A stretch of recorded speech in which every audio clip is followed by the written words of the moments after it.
Going back on the topic of watching stuff though, so as I have been watching anime again, I wanted to know if you have had the same experience where do the subtitles actively distract you now from like what's going on? In English? Yeah, if you have English subtitles on.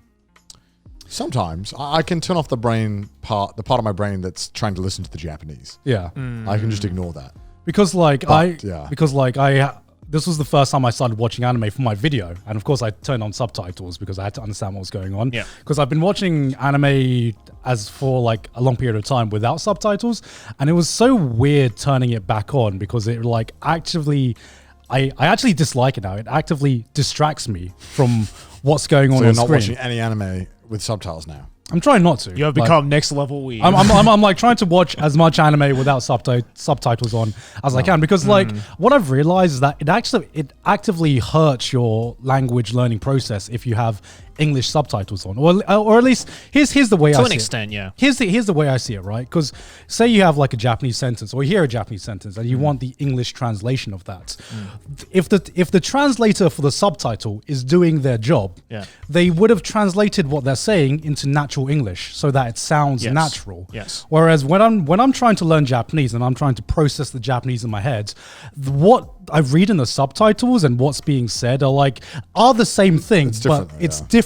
Yeah. Like I would actually I realized this where I think it would be more useful for me if I had Google translated subtitles than an actual like professionally translated subtitle, right? Because because when I'm going back and I'm trying to understand something and I read the official translation, I'm just like, well, yeah, that and I do my work to translate it. I'm like, yeah, that's what's being said, but that's not how I think about that sentence being heard in my brain. But that's also like the problem, right? Is that I think at the end of the day, like so much of it is nuanced because grammatically it's just so different that a lot of it is just complete. Like I've read some subtitles where it's just been completely lost in translation because there are just some things, some phrases and ways of saying a sentence and the way of describing something that is so specifically Japanese that if the translator tries to translate it without the translator notes involved to explain it, then it just becomes like it becomes so nuanced to the point that it almost becomes like a subjective translation where it's like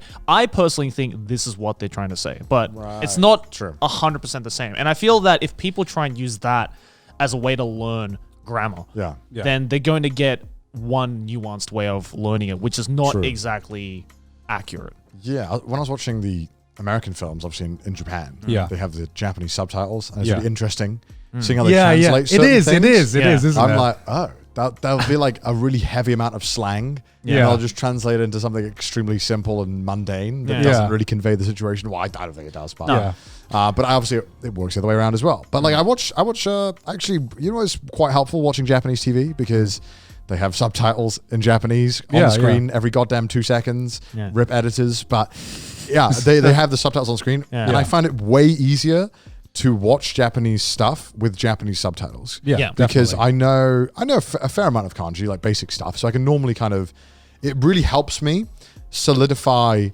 the sentence. Because often I'm just intaking and I don't see anything to kind of like lay it out. And when I'm hearing stuff and I can see the line, I can kind of be like, oh, that's what he's saying. Because there's some words that can mean like, like when you say tara, like sosh tara, but then like tara can mean like so many different things in so many different contexts, right? If, when, it can be like advice, right?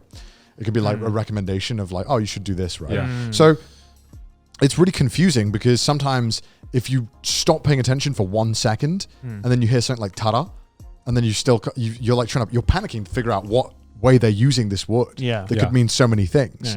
And so it's really confusing. But then having the subtitles in Japanese, I just saw the first part and I glanced at the second part. I figure out what's going on. I think every language is like that though. Like even in English, right, where it's like the word of, for instance, right? It's it can mean a million different things depending on the sentence, right? And Japanese, I think, is just like a little more difficult because it again, like unlike in English where there is spaces between words that clearly distinguish between what this word means versus what this next word means. In Japanese, we don't have that. It's just one continuous flow. I remember the first time I saw I opened like a Japanese light novel or something, and I'm just like, this fucking terrifies me.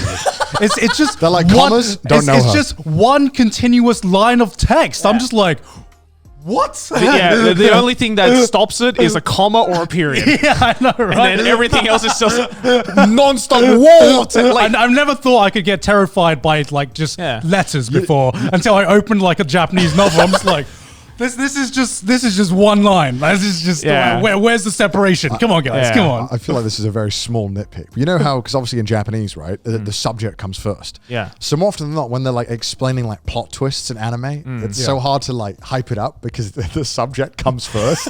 So it's like, Gaunt was the killer or something, and it's not like, and the killer was Gaunt. It's always like, actually, in Japanese, sometimes we can do that. Yeah, okay. Yeah, we can do that. Where, like, you know, for example, like murder mystery stories in Japanese do this a lot. Okay. Like, you know, normally, if someone were to say like, "You're the culprit," right? In English, we can do the same thing, right? You can say the culprit is you, or you're the culprit, right? Like, same thing in Japanese. Gives a taste. So, like, you know, like, if I were to say you're the culprit, right, in that order, then it'll be 犯人はお前だ. Oh yeah, right? true. Versus お前が犯人だ, which is you're the culprit.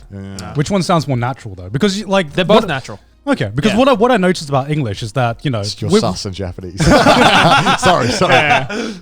No, but what I've noticed is that, you know, with translating the Japanese like natural English or like something English that reads naturally, like sometimes you can get the same meaning across in English. It just sounds really jank. You know, especially with how the sentence structure in Japanese grammar is, right? Man, turns out languages are like nothing alike. Fuck. Yeah, I know. Who would have thought? Not every language is like English.